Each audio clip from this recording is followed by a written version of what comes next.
বিপিএলের ১১তম আসরের পর্দা উঠতে বাকি আর মাত্র কয়েক ঘন্টা। মাঠের লড়াইয়ে নামার আগে মিরপুরে অনুশীলন করেছে দলগুলো। তাদের প্রস্তুতির সর্বশেষ খবর জানাতে সরাসরি যুক্ত হচ্ছেন সহকর্মী মামুনুর রশিদ। মামুন, মাঠের লড়াইয়ে নামার জন্য দলগুলোর প্রস্তুতি কেমন দেখছেন? আয়োজন ঘিরে সার্বিক পরিস্থিতি কেমন? বিপিএলের একেবারে শেষ সময়ের প্রস্তুতি সেটা কিন্তু মিরপুরে চলছে এবং দলগুলো মাঠে নামার আগে নিজেদের শেষ প্রস্তুতিটা সেরে নিচ্ছে। আমরা যদি একটু অনুশীলনটা দেখাই, এই মুহূর্তে সিলেট অনুশীলন করছে এই পাশে, এবং সেই সাথে তার আরেক পাশে ফরচুন বরিশাল তারাও কিন্তু অনুশীলন করছে। দুটো দলের অনুশীলন আছে এবং 3টা থেকে আরও একটা দল অনুশীলন করবে। সব কিছু মিলে বিপিএলকে ঘিরে প্লেয়ারদের শেষ সময়ের যে প্রস্তুতি সেটা কিন্তু সেরে নিচ্ছেন। এবং আজকে প্রতিটা দলের যে ক্যাপ্টেনরা আছেন তারা এসে কথা বলেছেন গণমাধ্যমে, নিজেদের দলের কতটা গোছানো হয়েছে বা তাদের লক্ষ্যটাকে বিপিএলে সেই বিষয়গুলো জানিয়েছেন। যেমন আফিফের কথা বলতে পারি বা অন্যান্য দলের যে কোচরা আছেন তারা এসে কথা বলেছেন যে তাদের লক্ষ্যটা কী থাকবে এই টুর্নামেন্টে। সব কিছু মিলে বিপিএলের আর মাত্র 24 ঘন্টার কম সময় বাকি আছে খেলা মাঠে গড়ানোর। তার আগে একেবারে শেষ সময়ের প্রস্তুতিটা চলছে। আমরা সকালে একটু জানিয়েছিলাম যে টিকিট নিয়ে একটু হট্টগোল হয়েছে বিসিবিতে।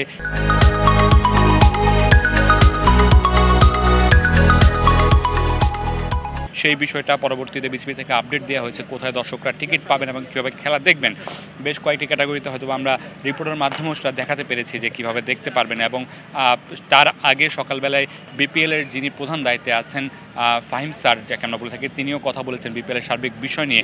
সব কিছু মিলে এবার কিছুটা গোছালো বিপিএল করার প্রত্যাশা আয়োজকদের, এবং যারা মাঠের ক্রিকেটার আছেন বা ফ্রাঞ্চাইজি দলগুলো আছেন তারাও আশা করছেন যে ভালো একটা বিপিএল হবে এবং সবগুলো দলই 7টা দলই চ্যাম্পিয়ন রেসের জন্য নামবেন এবং সবগুলো দলেরই প্রধান লক্ষ্য থাকবে শেষ 4 নিশ্চিত করা এবং তারপর ধাপে ধাপে তারা ফাইনাল খেলতে চান, এরকমভাবেই পরিকল্পনা করছে। তবে শক্তিমত্তার যদি দিকের থেকে বলি, ফরচুন বরিশাল তারা দেশীয় তারকা এবং বিদেশি তারকা সব কিছু মিলে বেশ শক্তিশালী একটা টিম গড়েছে। এবং সেই সাথে রংপুরের কথা বলতে হয়, ঢাকার কথা বলতে হয়, তারাও কিন্তু বেশ ভালো দল করেছে।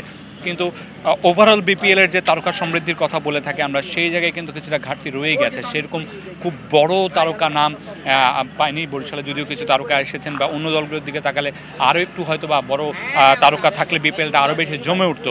সেই ক্ষেত্রে অভিযোগটি এরকম এসেছে যে একই সাথে বেশ কয়েকটি টুর্নামেন্ট চলছে বিভিন্ন জায়গায়, তো সেই জায়গায় অনেক ক্রিকেটারকে আমরা আসলে বিপিএলে কানেক্ট করতে পারিনি এবং আনতে পারিনি। তো সেই ঘাটতিটা থেকেই যাচ্ছে। সব কিছু মিলে ভালো একটা বিপিএলের প্রত্যাশা ক্রিকেটার থেকে শুরু করে আয়োজকদের থেকে শুরু করে সবার। মামুন, আপনাকে ধন্যবাদ।